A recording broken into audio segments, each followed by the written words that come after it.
Give him now. Give him.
Walking from here to go down.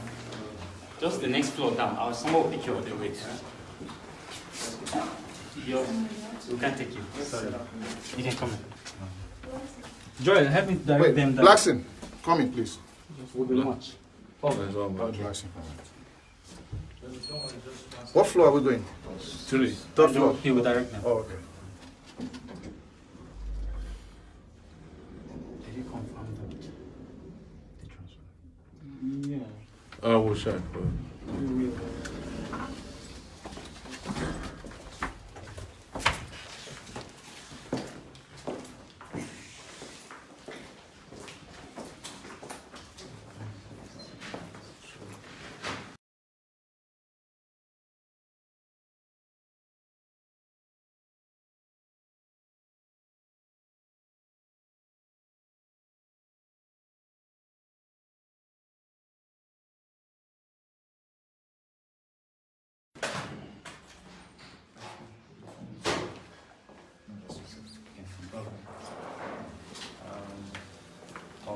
Yes. How are you?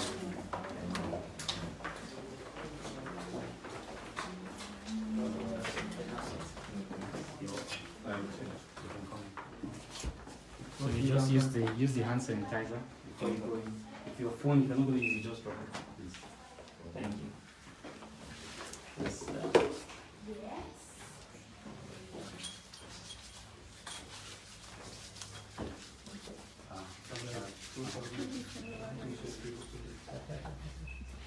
Alright, let's go.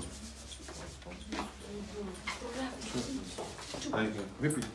Hi, how are you?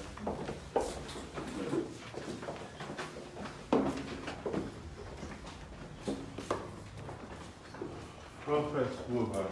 The Lord bless you, sir. How are you, sir? Well, How are you, sir? Nice to finally meet you. It's a pleasure. Yes. Praise This is God. a vice presidential candidate. Oh, it's Dr. Rufai. It's a pleasure. The color is one of the guys. How are you? Very good. The face look like one of the young men around here. Really Have you been around here? Yes. Thank you. You're welcome. Thank you. Sorry, I gave you 11 o'clock. We actually just stepped down from the altar. and then couldn't stay back for other things, just to be able to. No problem. It's a pleasure meeting you. Thank you. We've been trying to reach you for a while. We spoke to someone about 3 days ago. No, I think it's about 3 months ago. They said they were going to be in the US. And I was in the US and I was headed to Nigeria. So I would have met you in the US. And then we got busy after that. And then about 3 days ago, tried because we were going to March and they said, now we're out, we love to meet. So they said we should email you. No response. No, there was no email that came through. There was no text message that came through. Maybe we have the wrong number. Yeah, there was a lady. Usually there's one of my lines that it's not always helpful. Yeah. But then I think I was flying in. I was at the airport, so I was using one, and that was the time also the phone was on. So she spoke with me, and I said, okay, send me a text message so that I can forward to my people to keep this thing. But there was no message since then, and the email, I know that they've received, and there are more than 4 people that are on my email. Wow. So there's no email that came through. Yeah. Probably got it wrong. Yeah. We did send an email 3 days ago. Because I insisted that before we go back to Lagos, we try to see you. But thank you for letting us meet you. I know your schedule is busy. And we followed you. I'm a reporter myself before that. Prophet Sahara reporters for 12 years, and I followed you over these years. And then when it became clear that we would intervene in the electoral politics of Nigeria, I've been trying since then to reach you because of the passionate voice that you have, which is essential to liberating this country. We are not just general practitioners of politics. We are conscientious objectors to the status, quo ante in the country, and that's what I did when I was a student fighting against military rule. What I did as a media practitioner, and now as a political activist over these years. So, and we followed and saw that you mobilizing people to vote for the right candidate in this election. It's important that we vote for the right candidate. It's also very important that when the right candidate wins the election, we can hold the election credible. I was on NTA and the vice president about 3 days ago, and the final question I was asked us was if we lose the election, if we will concede. And our answer was very succinct. We said, if the election is free and fair, there's no way we can lose the election. And the reason is simple.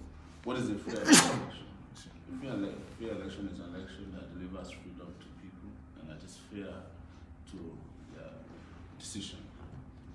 It's not necessarily an event that took place on the election day.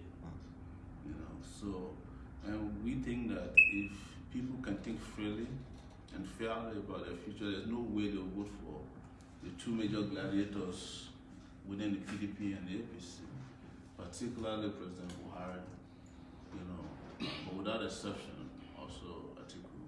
And we've seen you on the pulpit saying the same thing over and over again, that it is time for Nigeria to experience the liberation that it desires. It's not just about people in Jos or in Maiduguri. It's not about, farmers or herdsmen alone. It's about everybody in this country, about the young and the old, it's about children and adults, about the weak in particular, and it's about people who have never been part of, those who benefited from this country.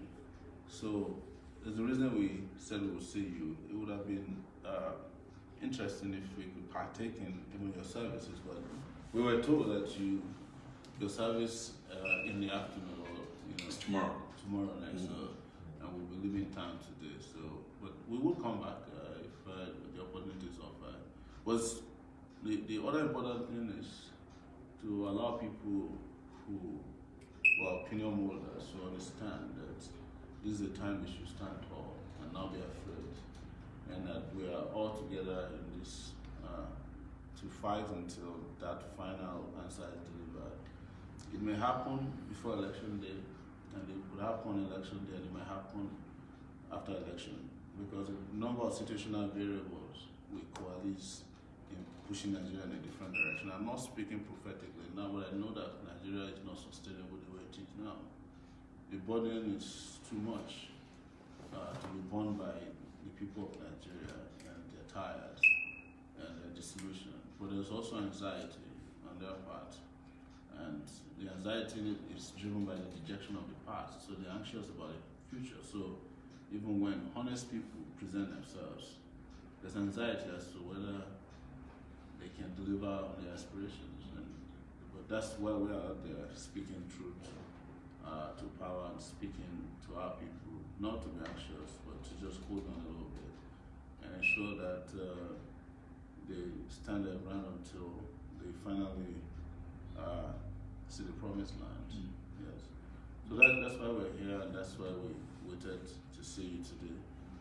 We thank you for the opportunity, and we hope you keep doing what you do, regardless of whether we see again or not.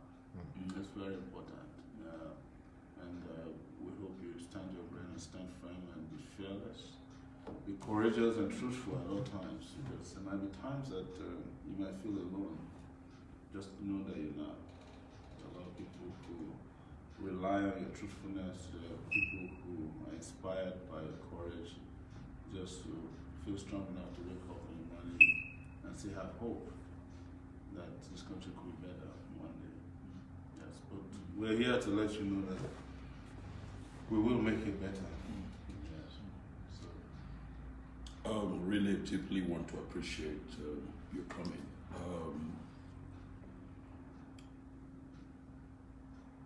Early this morning, I was to make a broadcast. A few years ago, I sponsored a live broadcast. It was televised while I was going to dedicate the Lord's Temple. And on NTA, AITM, it was live broadcast. I paid for it.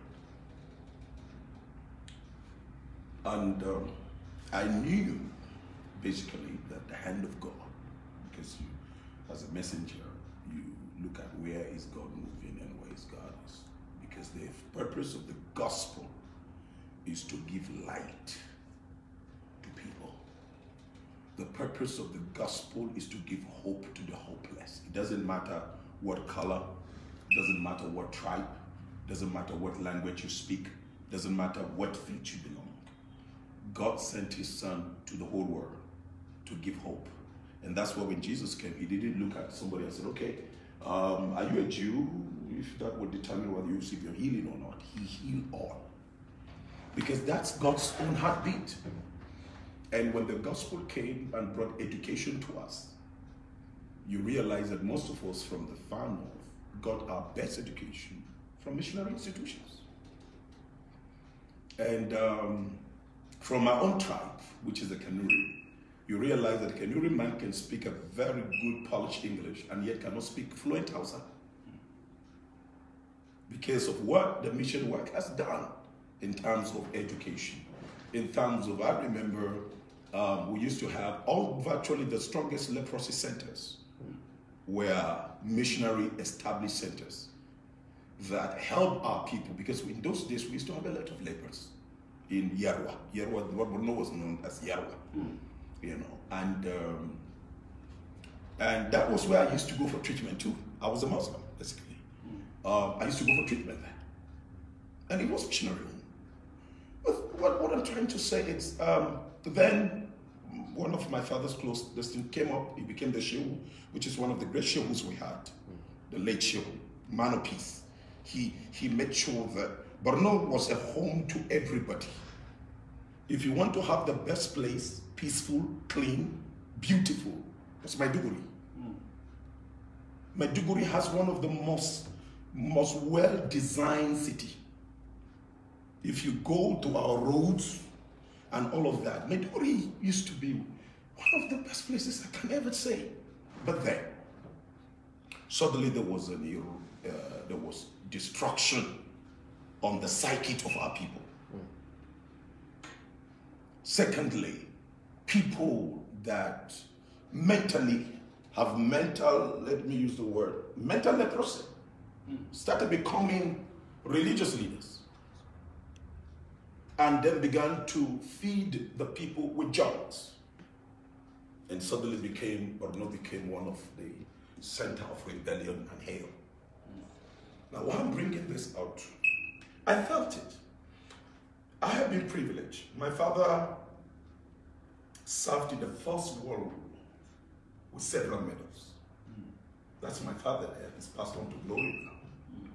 My father was one of the top officers in the Second World War and the long-survived Second World War veteran in Nigeria. He passed on at the age of 100 and over 18 years. And in Burma, my father came back with trophies, medals, as one person that fought through for the liberation of humanity and to be able to see that justice and fairness is established. So we grew up under that cloud. There was my father's house across the road there. The whole of this place was my father's garden. And so when they came back, they metamorphosed. You will be asked, since you have done the military thing, then you will go into the civilian career. Either the police was information, and then the Nigerian prison. These were the two major. So my father, after serving, he felt, look, let me serve in helping humanity. So he chose the Nigerian prisons. And that was our house then. That was where I was also born. Now, I saw the Nigeria that was working. I saw the Nigeria that was fair. I saw the Nigeria that students were living better than the people that were out of school. I saw a Nigeria where a child would be coming back home with his pocket money given to him from the school. I saw a Nigeria where electricity was stable. I saw a Nigeria that helicopters were flying every month to spray insecticides against mosquitoes. I saw a Nigeria where the health workers who wear white and brown were always in the gutters, cleaning up the drainages and going house to house to inspect kitchen houses to see how neat. I saw that Nigeria. I saw a Nigeria where you could drive to Gaidam, where it's a distant village. Gaidam. You go to Gaidam in Maiduguri and you will find an Igbo man with his Igbo traditional cap. We used to make fun of them, Okoro. And he will be running a chemist. And he will marry a Kanuri woman. You could see him there. Nobody molests. I know of a Nigeria where a class 7 student is more educated than a first degree holder today. I saw a Nigeria where a police officer would defend the Constitution of Nigeria and fight for it. I saw that Nigeria. I saw officers serve. My father served in the prisons. You work in the prisons? The prisoners were eating better meals. That's why even when they are done with their term and you release them, they will go and commit the crime to return back to prison. Because prison was better. The whites were still working there. Prison was good. You could enter the prison, you see sports ground, football pitches, green, bakeries, hospitals, nurses, people develop. Prisoners were developing their skills. People were generating money from the prisons to sponsor their family outside. This example, this was done by a prisoner. Because I still maintain the prison link to be developing certain people inside the prison. This is the prisoner.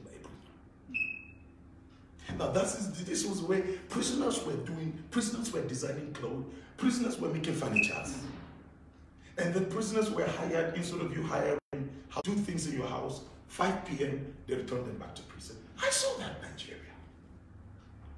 And I also knew when Nigeria started deep down.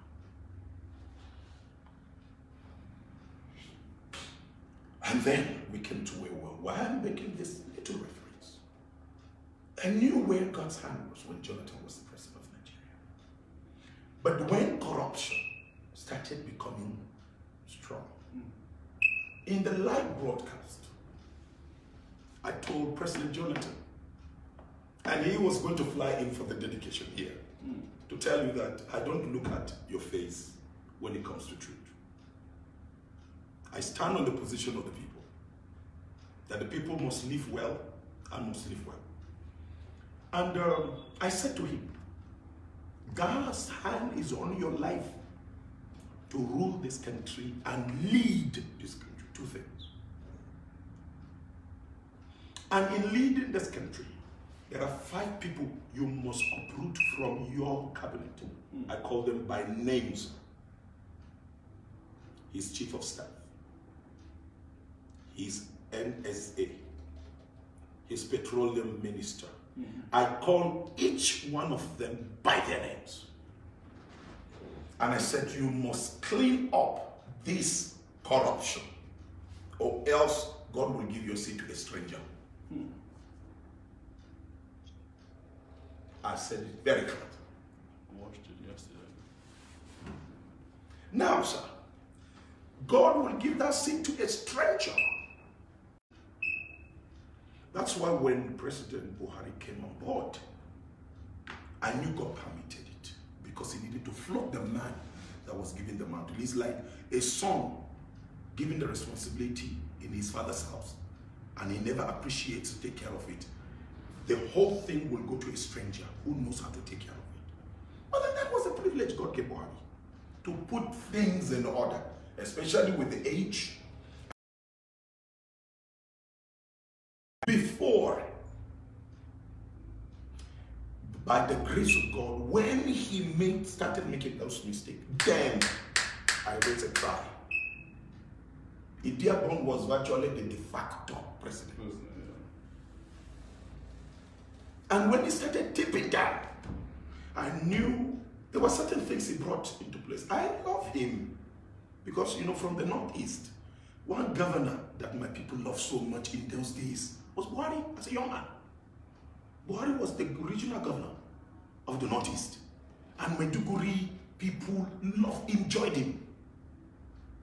But suddenly there was a deterioration of the person I knew. So with what he brought on board, what he started and all of that, why and all of that, things started coming. So I thought, okay, he's going to improve on it. And knowing fully well that God has given him an opportunity to rewrite history and to put things right. Suddenly, sir, things started going down. As a prophet of God, I don't publicly confront you. If I want to talk with you, Mr. Sowore, I will excuse everybody here. I will not talk with you. Please check ABCD and amend it so that you can do better. Because you don't know most times what goes on in the crowd when you are in the crowd. It is a person that stands outside the crowd that can actually see what is going on deeper. So I did that as I should. And the promises were, you will amend. But that never took place. Rather, we went from, I just give you this simple example.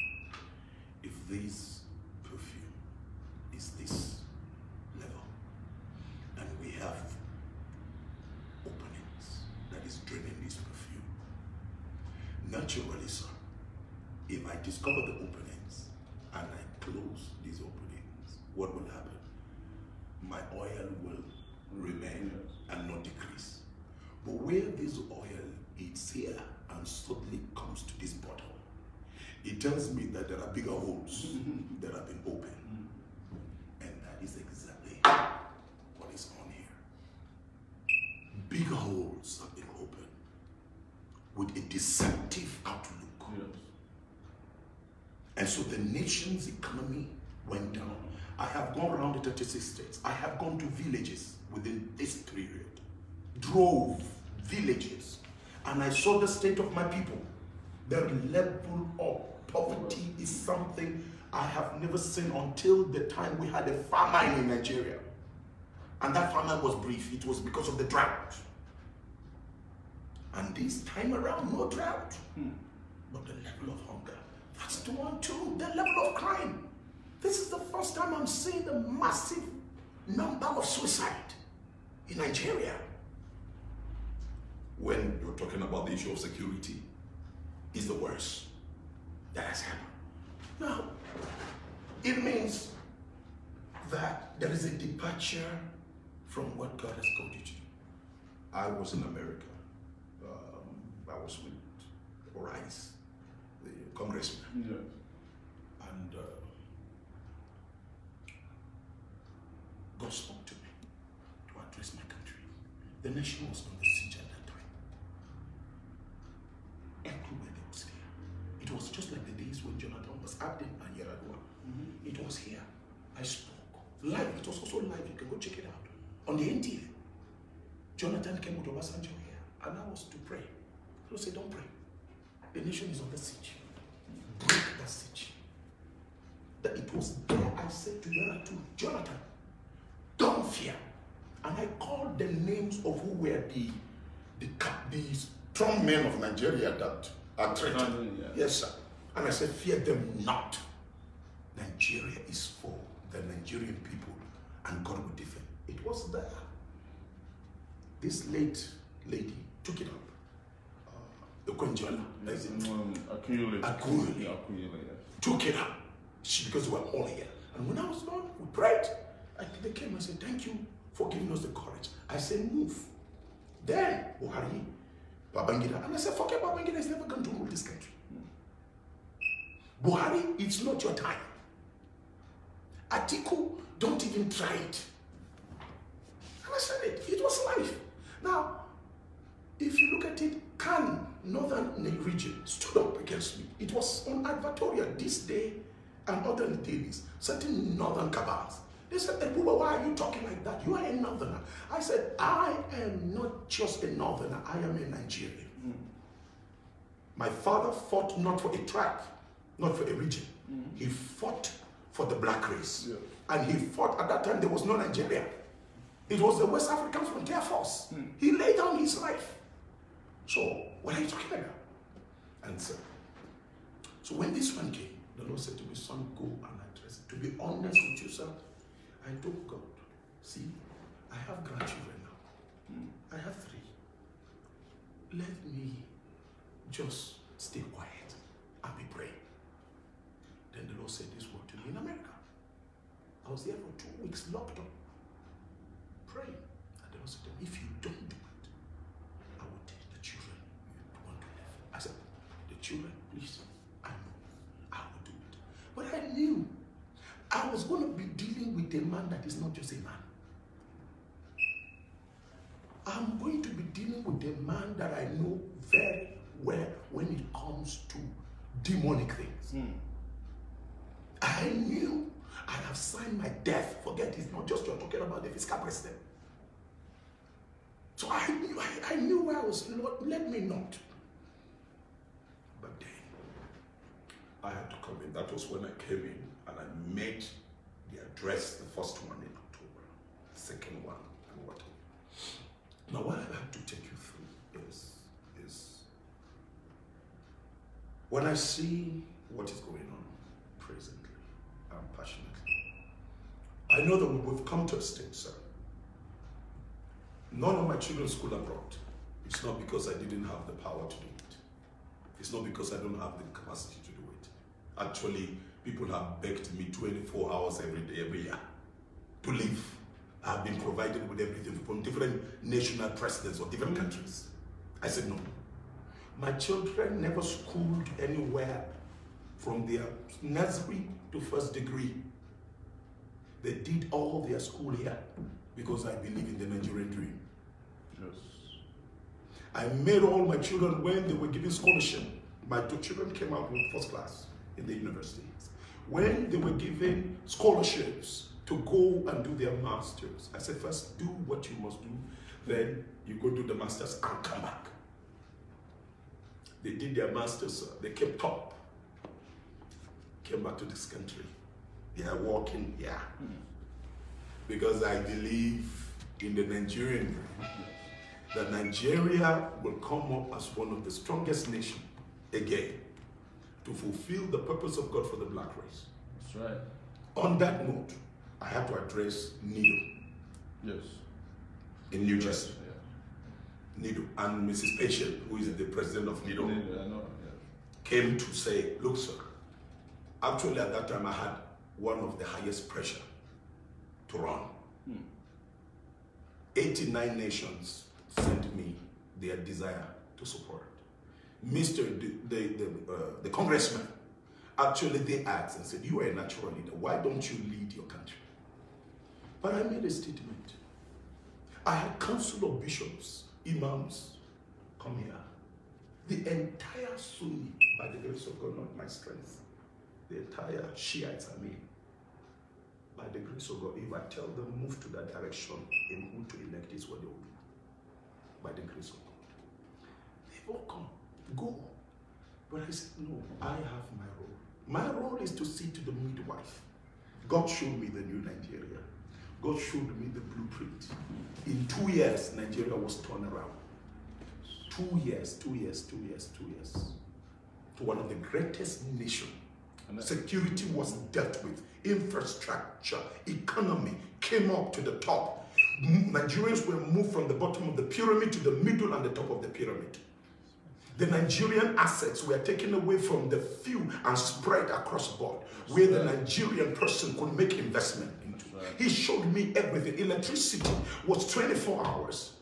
And Nigerians were making investment. We did not loan a dime from the pockets of the Nigerian people. Nigeria economy was funded. That's right.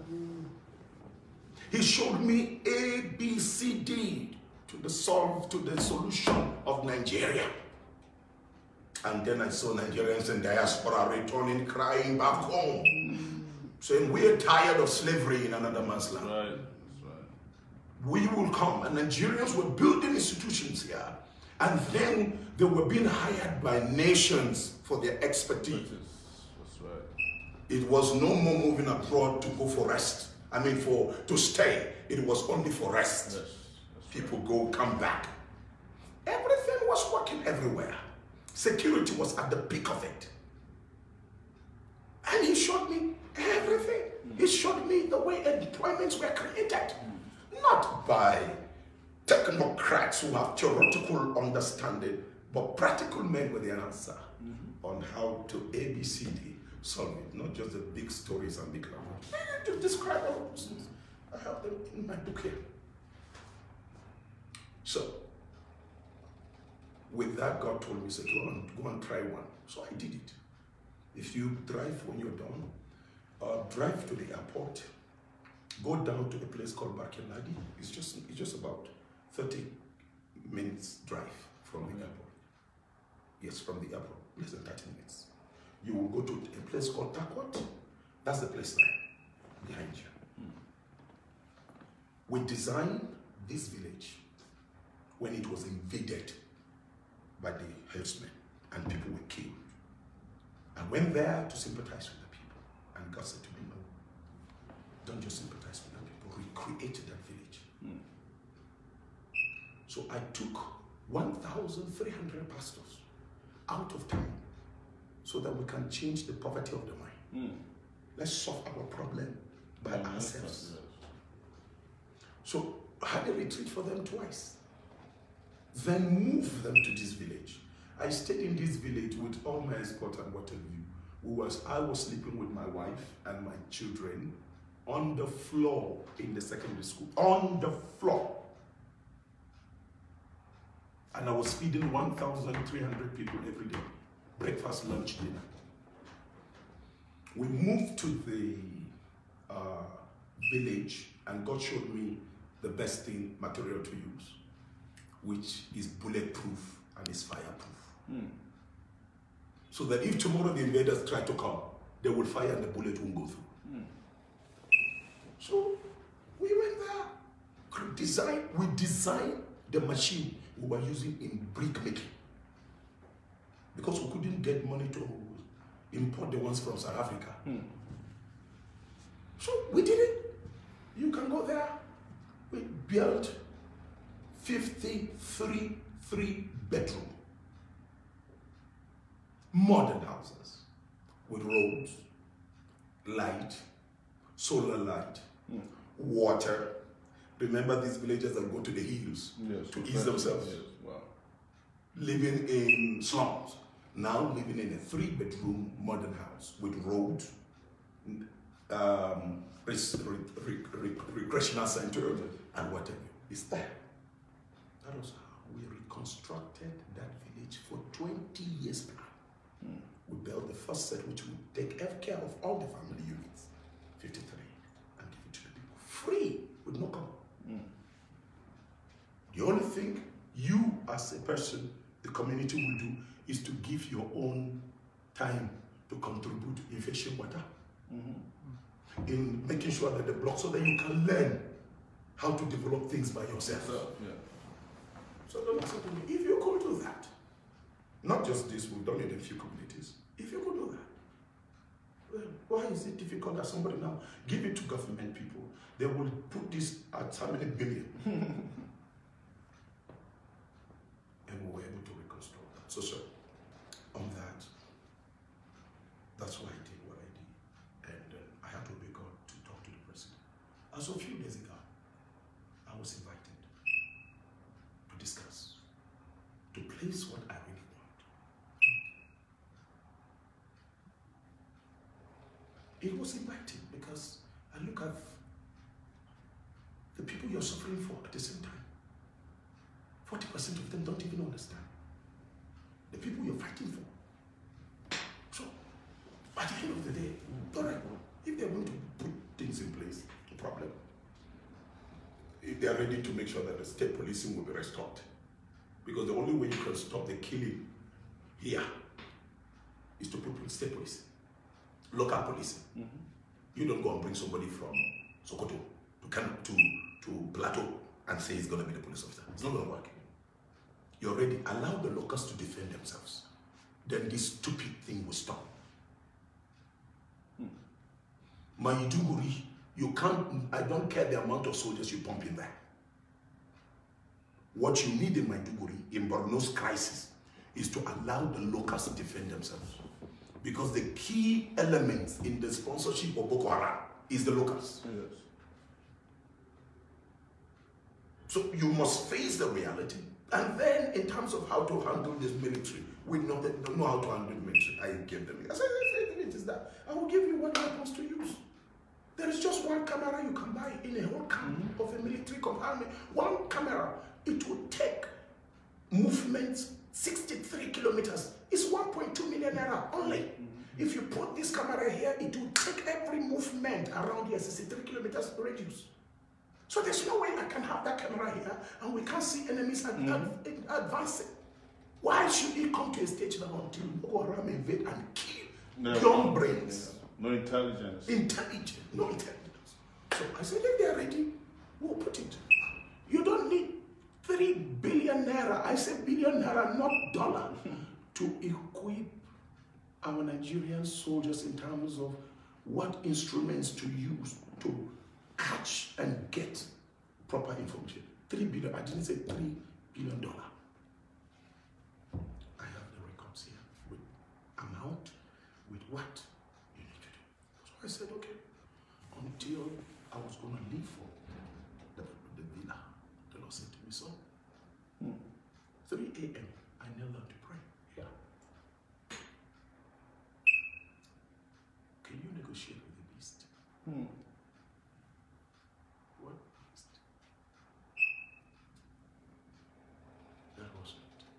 That was what stopped me today. You didn't see me flagged up in the presidential banquet because leaders were going to be summoned and I was going to address and present whatever to the president. And then, okay, move on. But God said, no, you can't negotiate So if this is how far we've come, sir, you made a very strong statement fighting for the deliverance of Nigeria and mobilizing people that will vote for the right candidate. And you said something, Nigeria, and the way it is, if it is fair and free election. The question I put in there, what about if it is not fair and free? What must we do? To make sure that the will of the people, even when the people are stupid, but we who are wise are able to put things together to make sure that Nigeria is savage. Right now, you may say, Nigeria is totally tipping down. Of course, with the recent happening, I don't care the story on the sides. Yes. But the fact is that we can't get to this level where the judiciary is going to be silent. Yes. And the process is not even the I don't care whether the man has to let him be that the man has stolen a 1 trillion. You don't handle things in a jungle way. Yes. Jungle justice. Jungle justice, there is a due process of God is the God of that establishes law and justice. Yes. Now, this is happening where the court process have not been exhausted and you are swearing in someone when a matter is still. So what do we do? As I talk to you, Yes. they have concluded the elections. Yes. That's the plan. Not their plan. It is done. You see, when it is a plan, it is in the making. But when it is concluded, it is finished. They have concluded the elections.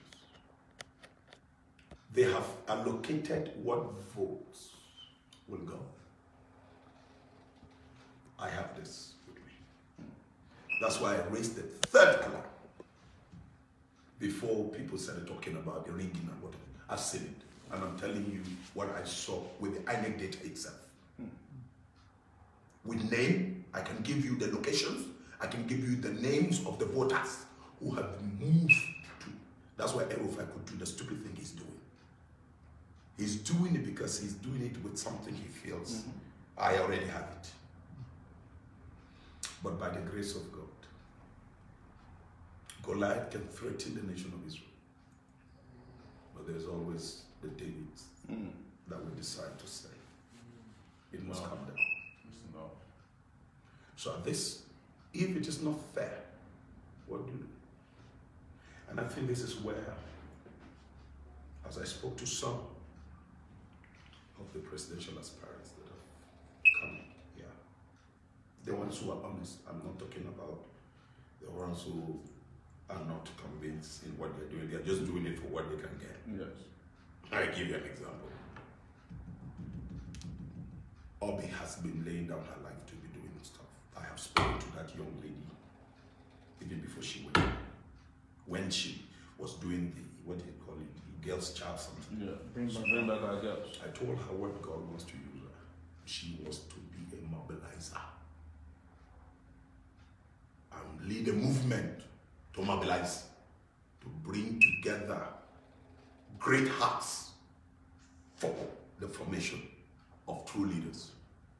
That this time around, Nigeria will go back to the construction site so that it will be dismembered and be put together. Yeah. Yeah. Well, I know there was a little difference, but thank God she got it. But then, where I want to take you to, her running mate, when she did what she did to step down, suddenly turned. Now, why I'm bringing you, not this kind of man.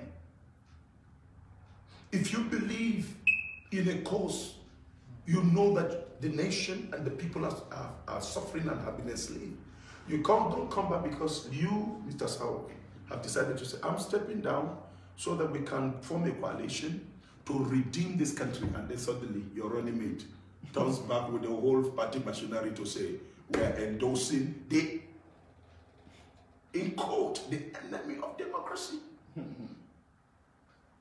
So that means he's been following you, doing stuff with you in the physical, but he's not with you in the heart. Yes. We don't like these liars. We don't want people that are so self-centered. We want people who will know that we got it wrong. And in our age now, we want to put it right so that our grandchildren can come to stand on a platform to say, in the days of our parents, Yes. they fought a good fight and they have been able to restore Nigeria. Where the son of the nobody can become somebody. You don't need to bribe any human being. So I had told them, I said, at this stage, and I'm saying this, sir, at this stage, while we're pulling and pushing together, we must also have behind our mind that we're confronted with an enemy. Forget about the Buhari as a person there. There are a team of few people joining hands, beclouding and manipulating to bring this country down. Totally, absolutely. So while we are going, that's why I said, if it is not fair, and you made the statement, you said, Nigeria will be liberated. You're not prophesying, you made that statement. I am a good listener. Now, or during the election? Or after the election? Or after the election. And then you said, it's not that I'm prophesying. But, well, that's the truth. But in this case, in the next few days, we will have to decide what we want to have. Yes. And it means, while we're doing what we're doing, we must have it behind our mind. It's not about sorrow away. Yes. It's not about you. If it is about you, you would have just stayed there and be doing your Sahara. Yes. And of course, getting money from the best buyer. Because you will make noise so that the other side of the government will pump and say, accuse the other ones, blackmail them. Then you get something from. But you chose and said, no. It's not about that. Because no matter how rich and successful I get from falsehood, one day I'm going to leave it. I will end up, everything is a dust. Yeah. But the greatest investment is the investment you make into the lives of people Yes. in changing their story.